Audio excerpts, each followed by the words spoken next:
আপনারা জানেন যে মাননীয় প্রধান উপদেষ্টা দপ্তর থেকে আমাদের কাছে চিঠি দিয়ে জানানো হয়েছে যেন আগামী রমজানের শুরুতে রমজানের আগে জাতীয় নির্বাচনের ব্যবস্থা করা হয়।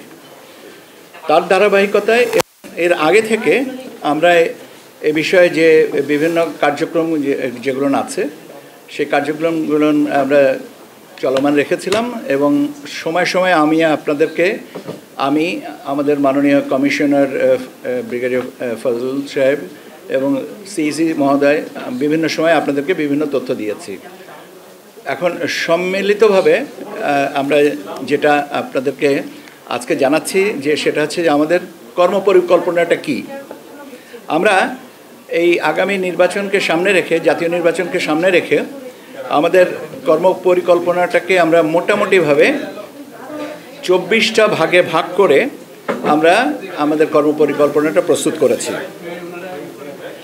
এই কর্মপরিকল্পনাকে রেখেই আমরা অতীতেও যে কাজগুলো করেছি সেখানে এই কর্মপরিকল্পনার ভিতরে অন্তর্ভুক্ত আছে এবং আগামীতে যে কাজগুলো আমরা সেটা সম্পন্ন করব। একটা বিষয় এখানে বলে রাখা প্রয়োজন যে কর্মপরিকল্পনায় যে কাজগুলো আছে উল্লেখ করা আছে এইটা একটার সাথে আরেকটা সম্পর্কিত। কাজে কোনো কোনো ক্ষেত্রে দেখা যাবে যে একটা সম্পূর্ণ না হলে আরেকটা শুরু করতে পারছি না, আবার কিছু কিছু জিনিস আছে শুরু হয়েছে কিন্তু একটু বিরতি দিয়ে আরেকটা কাজের সাথে সম্পর্কিত হবে। আমাদের এই কর্মপরিকল্পনাটায় আমরা 24টা অংশে ভাগ করে আমরা দেখেছি। তার একটা হচ্ছে অংশীজনের সাথে সংলাপ। এটা আমরা শুরু করার ইচ্ছা আছে আমাদের সেপ্টেম্বরের শেষাংশ থেকে। আমরা 1 থেকে 1.5 মাস সময় নিব। এটার সাথে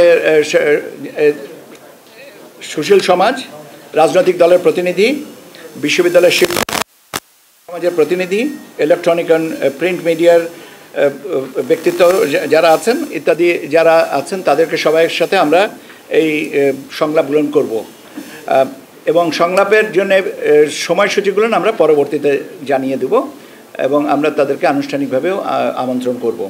এটা আমরা সেপ্টেম্বরের শেষে থেকে শুরু করে নভেম্বরের 1 থেকে 1.5 মাসের মধ্যে আমরা কমপ্লিট করব।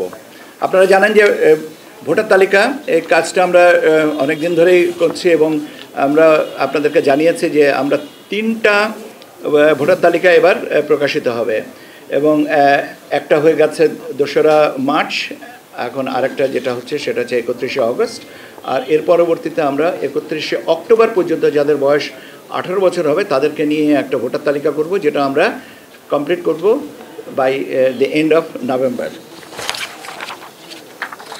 এর সাথে আছে আপনার নির্বাচন আইন বিধি সংস্কার এবং এর সাথে একটা আমরা নির্বাচন পরিচালনা বিধিমালা, নির্বাচন কর্মকর্তা বিশেষ আইন 1991 এবং নির্বাচন কমিশন সচিবালয় আইন 2009, এই 3টা এই মুহূর্তে আমাদের আইন মন্ত্রণালয়ে বিবেচনাধীন আছে। আর আমরা 2টো আইনের বিষয়, একটা বিধিমালা আর একটা আইনের খসড়া আমরা পাঠাবো, একটা আরপিও আর একটা হচ্ছে যে রাজনৈতিক দল ও প্রার্থীদের আচরণ বিধিমালা। এটা একটার সাথে আরেকটা পরস্পর অঙ্গাঙ্গিকভাবে জড়িত বিধায় এটা আমরা একসাথে পাঠাবো এবং আমরা আশা করছি আমরা আগামী সপ্তাহে এটাকে আইন মন্ত্রণালয়ে পাঠিয়ে দেবো ভেটিং অ্যান্ড সাবসিকুয়েন্ট যে কাজগুলো আছে। নতুন রাজনৈতিক দলের নিবন্ধনের যে কার্যক্রম আপনারা জানেন যে আমরা মাঠ পর্যায়ে তথ্য যাচাইয়ের জন্য পাঠিয়েছি। কয়েকটা অলরেডি আমরা কিছু কিছু জায়গা থেকে পাচ্ছি এবং এটা চলমান থাকবে এবং আমরা আশা করছি আমরা সেপ্টেম্বরের ভিতরে কমপ্লিট করতে পারবো। সেপ্টেম্বরের ভিতরে তথ্য পাওয়ার পরে আমরা বিজ্ঞপ্তি দিয়ে তারপরে এটার বাকি কাজগুলো কমপ্লিট করব।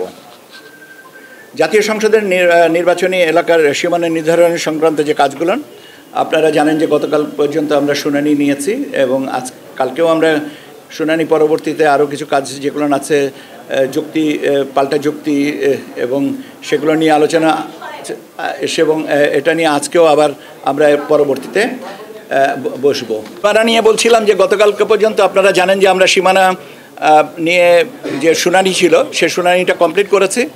এখন শুনানি অন্তে যে তথ্য পর্যালোচনার পর্যায়টা চলছে এবং আমরা আশা করছি যত তাড়াতাড়ি পারা যায় আমরা এটা করব, কেননা সীমানার সাথে আরও অনেকগুলো জিনিস জড়িত আছে। তবে আমাদের মোটামুটিভাবে ধারণা যে আগামী 15ই সেপ্টেম্বরের ভিতরে এইগুলোকে চূড়ান্ত করতে পারবো এবং আপনার জিআইএসএ ম্যাপ এই জাতীয় যে কাজগুলো আছে সেগুলো আমরা 30শে সেপ্টেম্বরের ভিতর কমপ্লিট করব।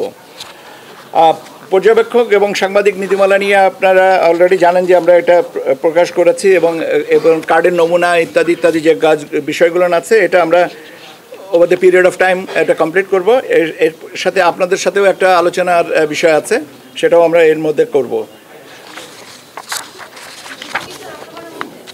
এটাও আমরা সেপ্টেম্বরের ভিতরে চেষ্টা করব কমপ্লিট করতে। জি, আমি সেপ্টেম্বরের মধ্যে করতে। আচ্ছা, আমি আপনাদেরকে এই কাগজটা আমাদের যেটা আমি আপনাদেরকে একটা কপি দিয়ে যাব, যাতে স্পষ্ট করে, কেন এটাতে অনেকগুলো ফ্যাক্টর তো একসাথে তো সব মুখস্থ করে বলাও মুশকিল এবং এটা ধারাবাহিকভাবে কাজে আমার মনে হয় যে আমি একটা না কয়েকটা কপি দেবো, যাতে আপনাদের এই জন্য বুঝে নিতে বা আপনাদের পরবর্তীতে রিপোর্টিং করতে সুবিধা হয়।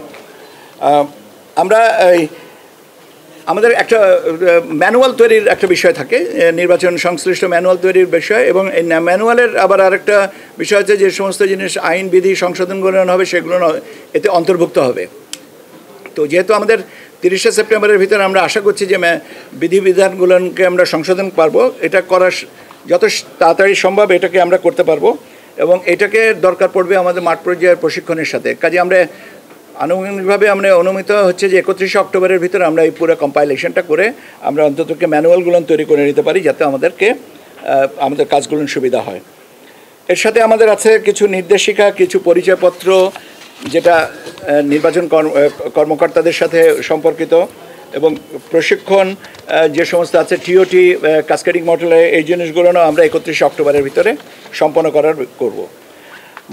ব্যালট বক্স যেগুলো আছে, আমাদের কিছু ব্যালট বক্স এবং তার ব্যবহারের উপযোগিতা কী পর্যায়ে আছে, এগুলো অলরেডি আমরা যাচাই বাছাইয়ের জন্য আমরা মাঠ পর্যায়ে অনুরোধ করেছি এবং আমরা আশা করছি যে 30শে নভেম্বরের ভিতরে আমরা এই জিনিসটাকে কমপ্লিট করে বুঝতে পারবো যে আমাদের স্টক সাফিসিয়েন্ট আছে কিনা। আমাদের প্রাথমিক ধারণা যে আমাদের যে ব্যালট বক্স যতগুলো লাগবে আমাদের কাছে সেগুলো মজুদ আছে। বাজেটের একটা বিষয় আছে, বাজেটটা এখনও আমরা কমপ্লিট করি নাই, কারণ বাজেটের একটা বড় অংশ আছে আপনার নিরাপত্তার সাথে সম্পর্কিত, নিরাপত্তা ব্যবস্থার সাথে যারা আমাদের সহযোগী হবেন, যেমন পুলিশ, আনসার এবং অন্যান্য যে প্রতিরক্ষা বাহিনীর যারা আছেন, তাদের বাজেটগুলো নিয়ে কম্পাইল করতে হবে।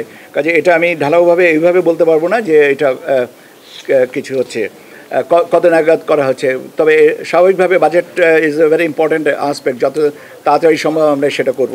এখানে আমাদের একটা টাইমলাইন আছে, কিন্তু সেটার থেকে বড় কথা হচ্ছে যে এই টাইমলাইনের আগেই কাজগুলো গোছানোর চেষ্টাটা আমাদের আছে। ভোট কেন্দ্র স্থাপন সংক্রান্ত যে বিষয়গুলো আছে, আমরা ভোট কেন্দ্রের যে মোটামুটিভাবে আমাদের প্রাথমিকভাবে নীতিমালায় বলা ছিল যে প্রতি বুথে গড়ে 3000 প্রত্যেক কেন্দ্র এবং প্রত্যেক বুথে 500 এবং পুরুষ এবং 400 মহিলা, এই হিসাবে আমরা এটাকে আবার রিঅ্যাসেস করে দেখেছি যে 3000 ঠিক আছে, এই সংখ্যাটা ঠিক আছে প্রতি কেন্দ্রের জন্য, কিন্তু আপনার প্রতি বুথে 600 পুরুষ এবং 500 মহিলা, এই হিসাবে আমরা বুথের সংখ্যাটা পুনর্নির্ধারণের কথা চিন্তা করছি এবং সেই অনুযায়ী আমরা আশা করছি যে এই ভোট কেন্দ্রের নির্ধারণের সংখ্যাটা ঠিক হয়ে যাবে এবং এটা অন্ততপক্ষে ভোট গ্রহণের 25 থেকে 30 দিন আগে আমরা তালিকাটা প্রকাশ করে দেব। জনবল এবং প্রশাসনিক ব্যবস্থা, আপনারা জানেন যে আমরা বেশ কিছুদিন আগে, আমি জানি না আমাকে কে এক ভদ্রলোক জিজ্ঞেস করেছিলেন যে এই বদলি করা হচ্ছে এগুলো নির্বাচনের প্রস্তুতি হিসাবে কিনা। আমি বলেছিলাম যে সবটাই আমাদের নির্বাচনী প্রস্তুতির অংশ, কেন বদলি একটা চলমান প্রক্রিয়া, এটাকে নির্দিষ্টভাবে নির্বাচন বা নির্বাচন কেন্দ্রিক না এটা বলার সুযোগ নেই। আমাদের কাজটাই তো নির্বাচন কেন্দ্রিক, তার কাজে যে কোনো প্রশাসনিক ব্যবস্থাটাই নির্বাচন কেন্দ্রিক হয়ে থাকে। আইন শৃঙ্খলা বিষয়ক কার্যক্রম, এই জিনিসগুলো আমরা নির্বাচনের তফসিল ঘোষণার 15 দিন আগে থেকেই কমপ্লিট করার চেষ্টা করব এবং নির্বাচনের 2 সপ্তাহ পূর্বে আমরা কেন্দ্রীয় আইন শৃঙ্খলা সংক্রান্ত যে বৈঠকগুলো কমপ্লিট করব বলে আমাদের এটা। এখানে এবার একটা যেটা নতুন সংযোজন, সেটা হচ্ছে যে আইটি সাপোর্টেড পোস্টাল ব্যালট। আপনার আউট অফ কান্ট্রি ভোটিং এবং in country postal ballot voting. যারা দেশের অভ্যন্তরে আছেন এবং যারা দেশের বাইরে আছেন, বাংলাদেশি যারা ভোট দিতে চাচ্ছেন, সেরকম আমাদের একটা ব্যবস্থা এটা করা। এবং আমরা এই জিনিসটা একটা প্রজেক্ট এবং পরিকল্পনা কমিশনে আমাদের সহকর্মীদের প্রতি আন্তরিকভাবে কৃতজ্ঞতা যে তারা খুব অল্প সময়ে এই প্রজেক্টটাকে আমাদের ক্লিয়ার করে দিয়েছেন। এবং আমরা প্রজেক্টের কাজ গতকালকেও আমরা এটার একটা ব্রিফিং শুনেছি এবং আমরা মনে হয় যে গতিতে আমরা আগাচ্ছি তাতে আমাদের যে লক্ষ্যমাত্রা ছিল যত তারিখে তার আগে আমরা বোধহয় প্রজেক্টটাকে পাইলট রানে নিয়ে আসতে পারবো। মোট কথা হচ্ছে যে মোটা দাগে যেটা বলা যেতে পারে যে এবারে প্রবাসীরা বাংলাদেশে যে বিদেশে আছেন, অবস্থান করছেন, তারা ভোট দেওয়ার সুযোগ পাবেন এবং সেই ব্যবস্থাটাই আমরা করছি। এটার পরে এই ওসিবি এবং ইন কান্ট্রি পোস্টাল ব্যালট সিস্টেমের উপরে আমরা নিয়মিতভাবে আপনাদেরকে আলাদাভাবে ব্রিফিং করব, কারণ এই জিনিসটা নতুনভাবে আমরা চেষ্টা করছি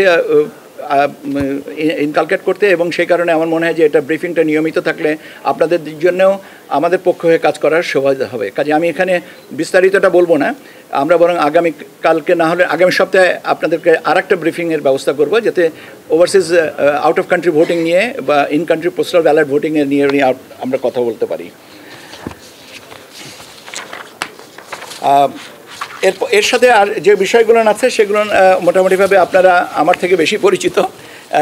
ভোটে কিভাবে আমরা রেজাল্ট মনিটরিংটা, রেজাল্ট ম্যানেজমেন্টটা কীভাবে হবে, প্রচারটা কীভাবে হবে, আমরা এখানে কোথায় কি ব্যবস্থাটা রাখবো, আপনাদের কিভাবে আপনাদের কতক্ষণ পরপর আমরা ব্রিফিং করব, এই জিনিসগুলো আছে আমাদের এখানে এই কর্মপরিকল্পনায়। কাজে এটা আমার মনে হয় না যে এটা নতুন কোনো কিছু না, এটা আমরা মোটামুটিভাবে এইভাবেই আমরা জিনিসগুলোকে এগিয়ে নিয়ে যেতে চাইব এবং চেষ্টা করব। এর সাথে আরও কিছু আছে, যেমন কিছু আছে, যেমন আপনার কিছু আপনার এয়ার শট লাগবে, দ্যাট ইজ হেলিকপ্টার সার্ভিস লাগবে, বিশেষ করে পার্বত্য অঞ্চলগুলোনে ভোট কেন্দ্রে মালামাল পৌঁছানো এবং ভোটের ফলাফলগুলো নিয়ে আসার জন্য। সেই ব্যবস্থাগুলো আমরা তফসিল ঘোষণার 8-10 দিন বা 15 দিন আগেই, আমরা 10 দিন বলেই, কিন্তু আমরা তারও আগে আমরা যদি পারি আমরা নিয়মিতভাবে তাদের সাথে যোগাযোগ করে বিমান বাহিনী বা সেনাবাহিনী এবং অন্যান্য যে প্রতিরক্ষা বাহিনী যারা আছেন, যাদের এই ব্যবস্থাটা আছে, তাদের সাথে আমরা আলোচনা করব। এই হচ্ছে মোটা দাগে আপনাদের সাথে আমার তথ্য প্রদান বা যেটা বলতে চেয়েছিলাম। আপনারা প্রায়ই আমার কাছে জিজ্ঞাসা করেন যে আমাদের কর্মপরিকল্পনাটা আমরা কবে দিব। তো এই কর্মপরিকল্পনাটা তো বাট এই কর্মপরিকল্পনায় বলে দিলাম আর সব কিছু হয়ে গেল তা তো না, এটা চলমান থাকবে। এর সাথে সংযোজন বিয়োজন হবে, বিয়োজন হবে না, কেননা নতুন নতুন পরিস্থিতিতে নতুন কাজ আসে এবং কাজগুলো এর সাথে আমরা সম্পূরক কাজ হিসেবে এরকে ব্যাখ্যা করে নেব। এই হচ্ছে আপনাদের সাথে আমার কথা। আমার মনে হয় যে অনেকগুলো প্রশ্ন আছে, কিন্তু আমার সবচেয়ে সবিনয় অনুরোধ থাকবে যে আমি আপনাদের কাছে কপিটা দিয়ে যাব, যাতে এই কপিতে আপনারা আপনাদের প্রশ্নের উত্তরগুলো পাবেন। এরপরে যদি আমার লাগে আমি আপনাদের সাথে আবারও কথা বলার সুযোগ নেব। তফসিল সম্পর্কে যেটা আছে সেটা বলা হচ্ছে যে আমরা চেষ্টা করছি যে ভোট গ্রহণের তারিখের 60 দিন আগে আমরা তফসিল ঘোষণা করব। এখন 60 দিন এইটা আমি বলতে পারি, কিন্তু ভোট গ্রহণের তারিখটা তো আমি জানি না। সম্ভাব্য এটাই বলে দিলাম। তো আমাদেরকে মাননীয় প্রধান উপদেষ্টা দপ্তর থেকে বলা হয়েছে যে আগামী রমজানের আগে ভোটের ব্যবস্থা করতে। এখন আগামী রমজান আমার যদি ভুল না হয়ে থাকে তাহলে 17 বা 18 ফেব্রুয়ারি বা 19 তারিখে এরকম দিকে হবে। কাজে ওইভাবে আপনি হিসাব করে নিতে পারেন। আমাদেরও হিসাবটা 17 কি 18, আবার রমজানের সাথে তো চাঁদ দেখার ব্যাপার আছে। কাজে এই মুহূর্তে তো কত তারিখে চাঁদ দেখবে এটা তো বলতে পারছি না। একটু সম্ভাব্য কেন, আমি পুরোটাই বলেছি, সম্ভাব্য তো আর কিছু নেই। আপনি আপনার হিসাবটা আপনার কাছে, আমার হিসাব যেটা আমার থেকে বলার দরকার সুযোগ আছে আমি সেটা বলে দিচ্ছি। জনগণকে বোঝানোর জন্যই বলেছি। আমি 60 দিন কবে হবে আপনি কি মনে করেছেন? আপনার প্রশ্নের কারণটা আমি বুঝিনি। আপনাদেরকে ধন্যবাদ। আচ্ছা বলেন।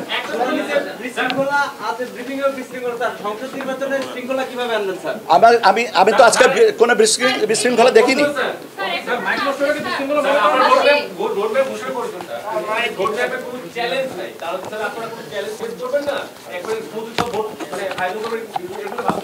প্রতিটা জিনিসই চ্যালেঞ্জের। আমি কি জানি আগামী 1 ঘন্টা পরে আমার জীবনে কি দুর্ঘটনা ঘটবে না? সো প্রত্যেকটা জিনিসই চ্যালেঞ্জের, এবং প্রত্যেকটা জিনিসকে মোকাবেলা করার জন্য মানসিক প্রস্তুতি থাকতে হবে। এটাই হচ্ছে দৃঢ়তা, এবং এইটাই আমরা চাই। আপনাদের দিক থেকে ওই সহযোগিতাটাই চাই। আপনারা যদি অনুমান করেন যে আগামীতে এই সমস্যাটা আছে, আপনারা আমাদেরকে বলেন, আমরা সে ব্যবস্থা নিব।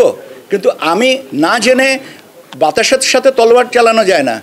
পরিস্থিতি আসবে, পরিস্থিতি মোকাবেলা করতে হবে, ওটাই চ্যালেঞ্জ। এবং ওইটার জন্য মানসিকভাবে যে দৃঢ়তা থাকার দরকার, আল্লাহর মেহেরবানিতে আমাদের সবারই সেই দৃঢ়তা আছে, আপনাদেরও আছে, আমাদেরও আছে। স্যার, এক্সিস্টিং পলিটিক্যাল যে সিচুয়েশন এবং ল এনফোর্সমেন্ট যে সিচুয়েশন, এই সিচুয়েশনে কি আপনি মনে করেন যে সুষ্ঠু ভোটের পরিবেশ আছে? কেন থাকবে না? Existing law and order situation এটা স্বরাষ্ট্র মন্ত্রণালয়ের বিষয়। আমাদের বিষয়টা হচ্ছে যে নির্বাচন সংক্রান্ত কার্যক্রমকে এগিয়ে নিয়ে যাওয়া। আপনি আমাকে নির্বাচন সম্পর্কিত যে কার্যক্রম বলেন, আইন শৃঙ্খলা পরিস্থিতির ব্যাপারে আপনি স্বরাষ্ট্র মন্ত্রণালয়ের স্বরাষ্ট্র সচিব বা ওনাদেরকে জিজ্ঞেস করেন। আমি ওইটার রেফারেন্সে এটাকে মানে কোরিলেট করা তো বোধহয় বুদ্ধিমানের কাজ হবে না। আস্তে আস্তে আস্তে আস্তে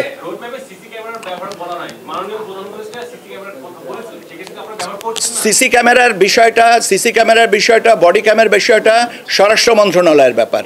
স্বরাষ্ট্র মন্ত্রণালয়ের ব্যাপার, এটা আইন শৃঙ্খলা পরিস্থিতির সাথে, এটা আমাদের চাহিদা না, এটা স্বরাষ্ট্র মন্ত্রণালয়ের থেকে আলোচনা হচ্ছে। এবং সেই আলোচনার যদি আমাদের অংশগ্রহণের বিষয় থেকে থাকে বা আমাদের অংশগ্রহণ কোথায় কতটুকু হতে হবে সেটা আলোচনার সাপেক্ষে। কিন্তু উদ্যোগী মন্ত্রণালয় তো স্বরাষ্ট্র মন্ত্রণালয়, নির্বাচন কমিশন তো না। এটা তো ভোট কেন্দ্রের সিসি ক্যামেরা থাকা লাগবে কি লাগবে না, এটা নির্ভর করতেছে তো স্বরাষ্ট্র মন্ত্রণালয়ের অনুমানের উপরে। আমরা তো চাইবো যে শান্তিপূর্ণ, সুষ্ঠু, শান্তিপূর্ণভাবে ভোট গ্রহণ হোক এবং ভোট মানুষ দিতে আসবেন স্বতঃস্ফূর্তভাবে, আনন্দমুখর পরিস্থিতিতে। আমরা তার জন্যে অংশীজন হিসেবে যে স্বরাষ্ট্র মন্ত্রণালয় মনে করে যেটা করতে হবে অবশ্যই তারা করবে, এবং সেখানে আমাদের যা সহযোগিতা লাগবে আমরা করব। আজকে কি ঘটনা ঘটেছে? জি, এটা হচ্ছে যে আমাদের কর্মপরিকল্পনা। রাজনৈতিক দলগুলো যখন অংশীজনদের সাথে আমরা আলোচনা হবে, তখন তাদের যদি কোনো মতামত থাকে আমাদের নিশ্চয়ই বলবেন। এবং আমি তো বলেছি যে এটার সাথে সংযোজন হতে পারে, বিয়োজন হওয়ার কোনো সুযোগ নেই।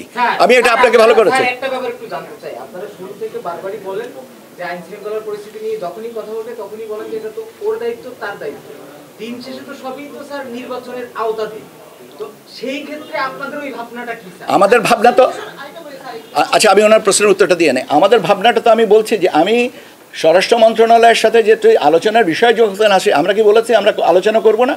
এটা তো পারস্পরিক একটা সমঝোতার ব্যাপার, এবং ইট ইজ এ কোলাবোরেশন। এই কোলাবোরেশনটা যখন যেখানে যতটুকু প্রয়োজন হবে নিশ্চয়ই আমরা করব।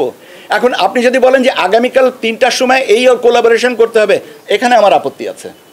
এখানে আমি আগামীকাল 3টার সময় এটা নাও লাগতে পারে, আগামীকাল সকালবেলা যে দুর্ঘটনা কোনো ঘটবে না এবং সেই জন্য আমার প্রস্তুতি থাকবে না, তাও না।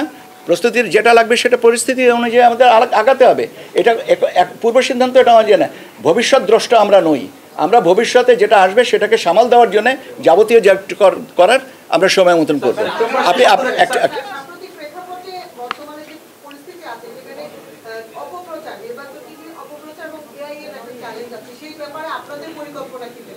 এআই ইজ, এটা আমাদের মনে হয় যে this is a very interesting, এবং এটা একটা চ্যালেঞ্জ।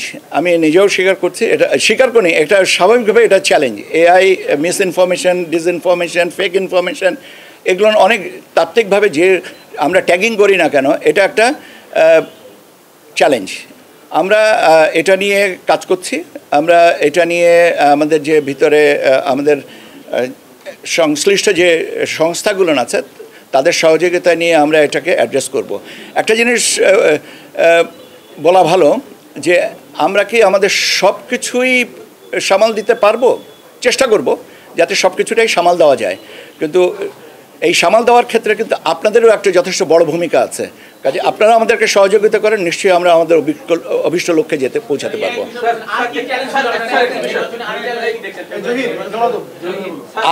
আর চ্যালেঞ্জ হচ্ছে আপনি যে নিশ্চিন্তে ভোট দিতে যাচ্ছেন এবং আপনাকে আমরা উৎসাহিত করতে পারছে। আপনি যদি বলেন যে না আমি উৎসাহিত হব না, আমি কোনোভাবেই উৎসাহিত হব না, এটাই তো আমার সবথেকে বড় চ্যালেঞ্জ। আপনি আমাকে জিজ্ঞেস করছেন চ্যালেঞ্জের কথা, আমি কি করে আগামীকালকের কি চ্যালেঞ্জের কথাটা বলবো? আপনাকে আমরা উদ্বুদ্ধ করতে পারি, কিন্তু আপনি সেটা বাস্তবায়ন করবেন কিনা সেটা তো আপনার ব্যাপার। আমরা তো সবসময় বলছি যে আমরা এমন একটা উৎসবমুখর পরিস্থিতিতে আনতে চাই যেখানে মানুষ স্বতঃস্ফূর্তভাবে আসবেন। এখন এর জন্যে আপনারাই আমাদেরকে বলেন যে আর কি করলে এটা ভালো হয় বা আর কি কি ব্যবস্থা নেওয়া যেতে পারে। অবশ্যই আপনাদের সাথে যখন আলোচনা করব তখন আপনারা এটা বলার সুযোগ পাবেন। সেপ্টেম্বরের শেষ সপ্তাহ থেকে আপনারা স্টেকহোল্ডারদের সাথে বৈঠক করবেন স্যার, সেপ্টেম্বর শেষ ইনশাআল্লাহ আপনারা মেসিভ সিদ্ধান্তগুলো নিয়ে নিচ্ছেন। স্টেকহোল্ডারদের সাধারণত স্টেকহোল্ডারদের বৈঠকের পর তাদের পরামর্শ অনুযায়ী সংস্কারগুলো হয়, এবার দেখছে তার উল্টো হচ্ছে কিনা স্যার? এটার ঠিক আমি এভাবে পুরোপুরি আপনার সাথে একমত। স্টেক হোল্ডার্সদের সাথে পরবর্তীতে কথা যদি সংশোধনী যেটুকু যদি লাগে, আমি বলেছি যে সংযোজন হতে পারে, বিয়োজন হবে না, সংযোজন যদি লাগে সেটা আমরা সেভাবে অ্যাড্রেস করব। কতটুকু লাগবে সেটার উপরে নির্ভর করে। যদি ম্যাসিভ হয় তাহলে সেই জিনিসটা আমার মনে হয় না যে এটা, কেন ইতিমধ্যে তো আপনারা জানেন যে নির্বাচন ব্যবস্থাপনা সংস্কার কমিশন তারা বিভিন্নভাবে করেছেন, ঐক্যমত্য কমিশনও আলোচনা করেছেন। কাজে আমার মনে হয় না যে অতটা, এটা আমার মনে হয় না কথা বলছি। এবং তার পরবর্তীতে যে বাস্তবতাটা তো স্বাভাবিকভাবেই পরবর্তীতে বোঝা যাবে।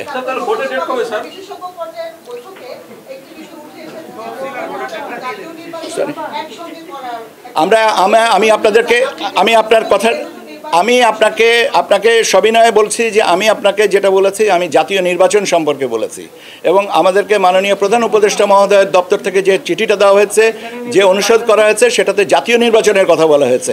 কাজে এর বাইরে কথা বলার এখতিয়ার আমার নেই।